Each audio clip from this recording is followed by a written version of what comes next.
Bonjour, bienvenue dans une nouvelle vidéo. Alors, nous sommes toujours dans le TD12, et maintenant nous allons passer à l'exercice 3, qui s'intitule Couleur, contraste et luminosité.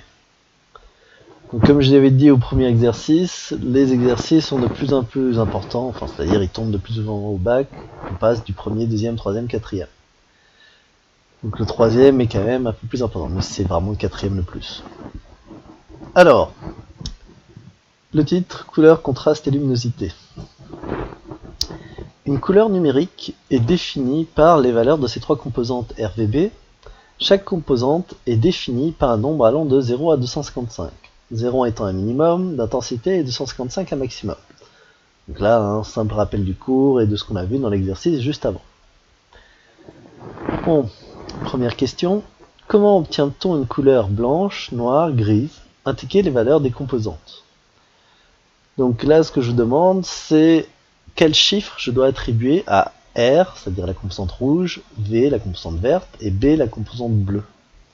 Quel chiffre je dois leur donner pour avoir une couleur blanche, noire ou grise.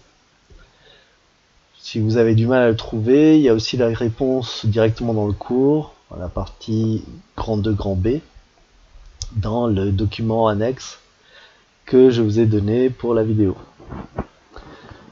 Alors, quel genre de valeur de composante on aura?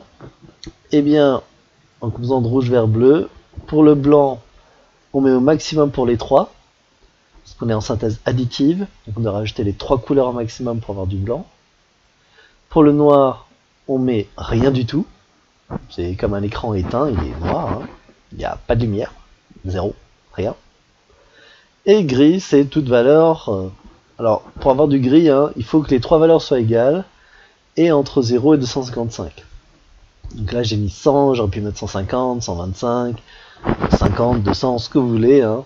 Ça fait juste un gris clair, un gris foncé. Comme je n'ai pas précisé clair ou foncé, hein, vous pouvez mettre trois chiffres identiques, comme vous voulez.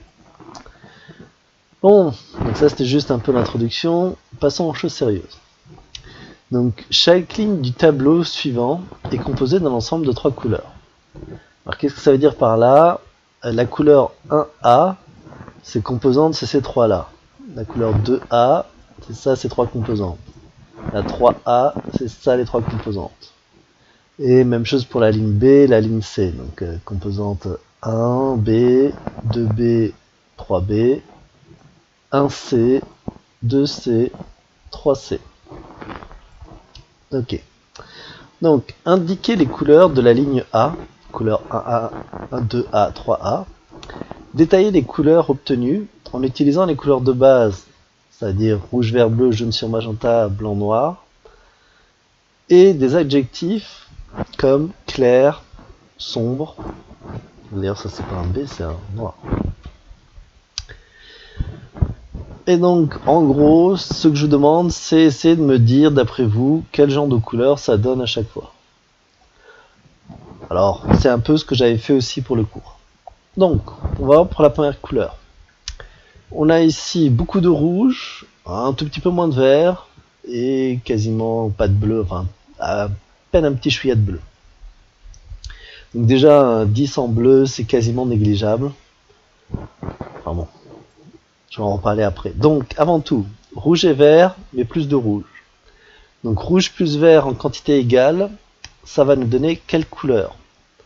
Et si maintenant on met un peu plus de rouge sur la couleur que donne rouge et vert, on va pencher vers quelle couleur?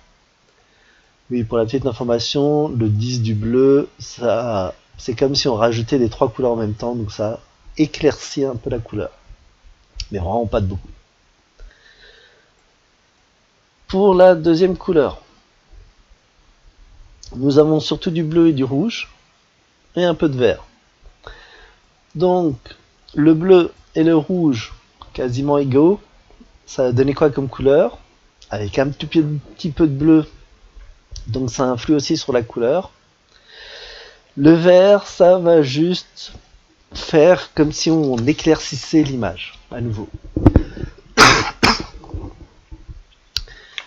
Maintenant, pour la troisième couleur, on a cette fois-ci beaucoup de vert, un peu de rouge. Donc rouge et vert, ça donne quelle couleur? Mais on rajoute maintenant beaucoup de vert. Donc quelle couleur ça donne à la fin? Alors la réponse pour la première, on a rouge et vert, c'est du jaune. Et rouge, ça va donner du orangé, légèrement clair. Donc jaune orangé. Voilà. Pour la deuxième, c'est un magenta. Donc rouge et bleu, c'est magenta. Donc un magenta légèrement bleuté. Un peu plus clair, mais en même temps un peu plus foncé. Parce qu'on n'est pas à 250, on est un peu plus bas. Donc moi je dirais un magenta terne. Un magenta bleuté terne. Et enfin, pour la troisième couleur, donc c'est du jaune et du vert, ce qui fait un jaune pomme, en quelque sorte. Voilà, jaune verdâtre.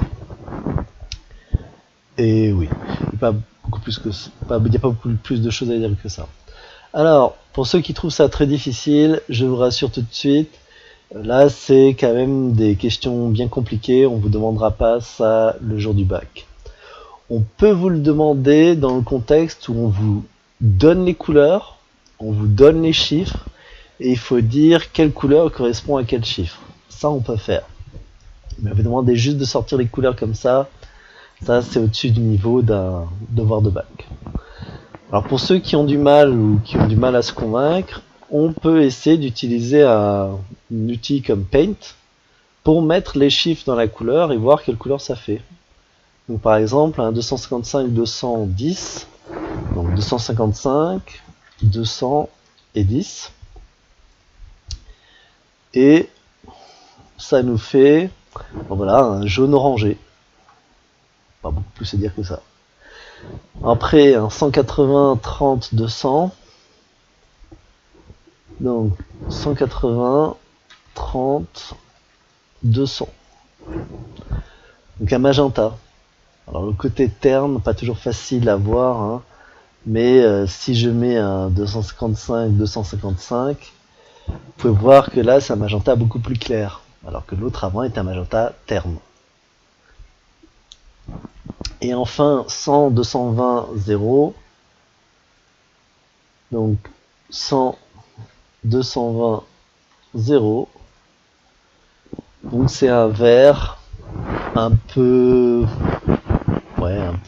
un vert jaunâtre ou un vert pomme. Voilà. Bon, à nouveau, comme je dis, il n'y aura pas vraiment de question de bac où on vous demande avec ces chiffres d'arriver à trouver des couleurs. C'est compliqué. On vous donnerait des chiffres plus simples où on vous donne les couleurs à attribuer aux chiffres. Et là, pour l'exercice, on peut essayer d'aller un peu plus loin. Alors, question d'après.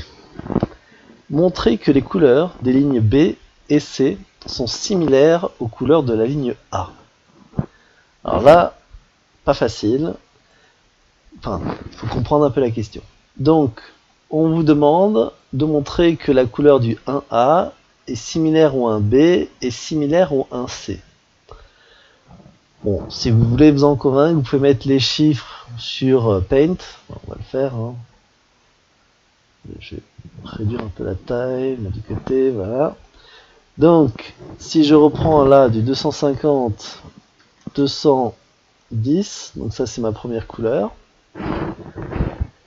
Ensuite, je prends la deuxième à 255, 220 et 70. Donc vous voyez qu'elle est très similaire à la première, mais plus claire. Et la dernière, 150, 123. Et cette fois-ci, plus foncée. Donc elle est passée à une couleur vraiment plus foncée. Mais à nouveau, dans les mêmes teintes, juste plus clair, plus foncé. Alors correctement, est-ce qu'on aurait pu le voir juste avec les chiffres? Eh bien, il faut comparer les chiffres les uns par rapport aux autres. Quel est le chiffre le plus grand? Le deuxième plus grand? Le troisième plus grand? À quelle distance les uns des autres ils se trouvent? Donc si on a toujours le même ordre dans les composantes pour les trois. Donc là j'ai parlé que du A, hein, mais il y a aussi le B et le C qui se font sur le même principe. Donc la réponse qu'on attendait, hein, c'est simplement si on compare un A, un B, un C, on remarque que les composantes sont plus ou moins proportionnelles d'une ligne à l'autre. Là, on a la même genre de couleur. On remarque la même chose pour les couleurs 2 et 3. C'est la deuxième colonne pour les 2 et là pour les 3. Et donc, qu'est-ce qui va les distinguer les uns des autres d'une ligne à l'autre? C'est là où arrive la troisième question. Donc, petit c, la luminosité pour une image numérique projetée par un écran et la quantité d'énergie lumineuse qu'il crée. Classez les 3 séries de couleurs de la plus lumineuse à la plus sombre. Justifier. Donc, si vous avez regardé ce que j'ai fait avec Paint juste avant et les 3 couleurs, hein, ça, ça et ça, vous voyez tout de suite où je veux en venir. Donc, je rappelle, hein, ça c'est la ligne A, ça c'est la B, et ça c'est la C. Donc, on voit tout de suite qu'il y en a une plus claire que l'autre, Donc, avec les chiffres, comment est-ce qu'on peut y arriver? Eh bien, il faut regarder la valeur des chiffres. Qui a les plus grands chiffres? Je rappelle que le blanc, c'est 255 partout, donc les valeurs maximales. Donc plus les chiffres sont gros, plus on va se rapprocher du blanc. A l'inverse, plus les chiffres sont petits, plus on se rapproche du noir. Donc lequel de ces 3 couleurs est la plus claire et la plus sombre? Alors, voilà, hein, les valeurs de la ligne B sont les plus élevées, donc c'est les plus lumineuses. Les valeurs de la ligne C sont les plus basses, donc c'est les moins lumineuses. Enfin, la ligne A est entre les deux. Voilà, sans grande surprise. Bon, maintenant la question petit d, un peu plus subtile, donc je vais commencer par la lire. Alors, le contraste est de plusieurs types. Il définit généralement la capacité à distinguer 2 couleurs différentes. Laquelle de ces 3 séries est la plus contrastée? Justifiée. Alors, pour être honnête sur cette question petit d, comme je dis en première phrase et comme j'ai dit dans le cours, le contraste, il y en a de plusieurs genres. On peut le définir de différentes façons. Et donc, en fait, toutes les réponses sont bonnes. Vous pouvez me dire que la A est la plus contrastée, la B ou la C, du moment que vous le justifiez correctement. Et je rappelle, le contraste, c'est juste comment on arrive à voir une couleur par rapport à une autre. Donc, honnêtement, toutes les couleurs sont bonnes. Moi, j'en ai mis une dans le corrigé, mais j'ai vu des justifications pour du contraste plus approfondi sur telle et telle couleur. Alors si vous voulez, vous pouvez toujours utiliser Paint, hein, mettre les 3 couleurs côte à côte, enfin toutes les couleurs côte à côte, et vous allez voir qui est le plus contrasté. Mais bon, on va voir un peu les différentes réponses possibles. Alors, là, moi j'ai choisi de dire que c'est la ligne A qui est le plus contrastée, parce que oui, il y a des plus grandes variations entre les valeurs. C'est-à-dire là, on va de 255 à 10, fois 0. Alors que la ligne B, tous les chiffres sont plus hauts, et la ligne A, C, tous les chiffres plus bas. C'est une façon de le voir. Une autre façon, on pourrait dire, c'est quand il y a plus de luminosité, que la lumière est plus intense, qu'on arrive à mieux distinguer les couleurs. Ça aussi, ça peut être un argument. Ou à l'inverse, c'est quand c'est vraiment sombre, que dès qu'on a un peu de couleur, elle se remarque beaucoup plus, et donc c'est plus contrasté. À nouveau, c'est une justification qui se tient.